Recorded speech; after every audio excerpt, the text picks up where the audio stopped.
बुज़कशी का लफ्जी मतलब है भेड़ को खींचना।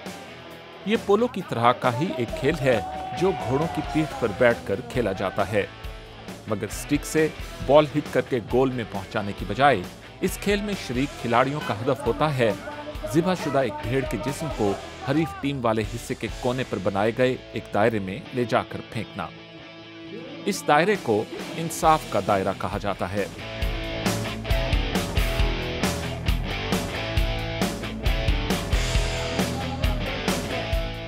इस खेल में न सिर्फ खिलाड़ियों की महारत अहम होती है, बल्कि ये बात भी अहमियत रखती है कि घोड़ा कितना तरबियत याफ्ता और सेहतमंद है।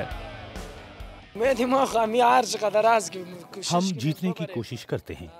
मैं और मेरे सारे दोस्त गोल स्कोर करते हैं मुखालिफ टीम के खिलाफ, ताकि हमारी टीम का नाम तो ऊपर ही रहे।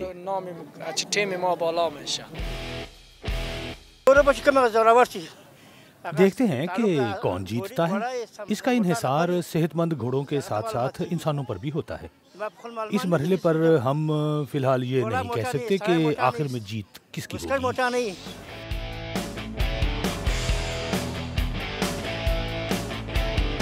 ये खेल अफगानिस्तान और पाक अफगान सरहद से मुत्तसिल पाकिस्तानी इलाकों में भी बहुत शौक से खेला जाता है।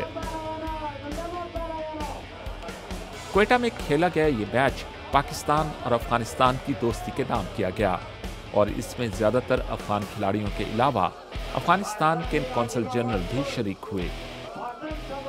जिस तरह हमारे मुल्क के हालात चल रहे हैं ना, उसके लिए ऐसे खेल बहुत ज़रूरी होते हैं कि जवानों को हमारी यही अपील है कि ऐसे खेल बनाते जाएं ताकि दोनों मुल्कों के जो पब्लिक है वो एक दूसरे के नज़दीक हों।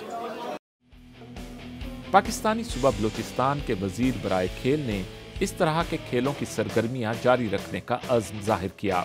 5 साल जो है मतलब इसका तातुल हुआ और आज से एक मरतबा फिर जो है हमने सूबाई हुकूमत सन स्पोर्ट्स डिपार्टमेंट ने ये फैसला किया कि इस खेल का इनेकाद किया जाए और ये पाक अफगान दोस्ती के हवाले से मुनक्किद किया जा रहा है। पाकिस्तान और अफगानिस्तान के दरमियान हालिया चंद बरसों के दौरान तनाव की कैफियत रही है। ताहम बुज़कशी और ऐसे खेल जो दोनों ममालिक में मकबूल हैं, अवाम को करीब लाने में अहम किरदार अदा कर सकते हैं।